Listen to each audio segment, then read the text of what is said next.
Mengetahui kedatangan petugas, para pelaku judi sabung ayam langsung berlarian ke perkebunan milik warga.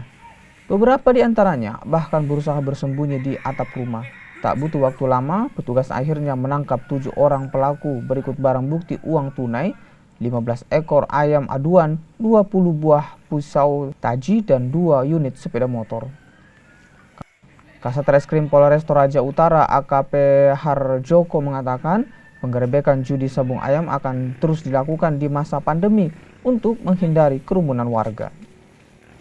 Di mana dalam penindakan tersebut telah diamankan 7 orang yang diduga pelaku perjudian sabung ayam, dan tim juga mengamankan barang bukti berupa ayam sebanyak 15 ekor, kemudian taji sebanyak 20 biji, dan sejumlah uang tunai. Pelaku saat ini dibawa di Polres Toraja Utara untuk dilakukan proses penyidikan lebih lanjut.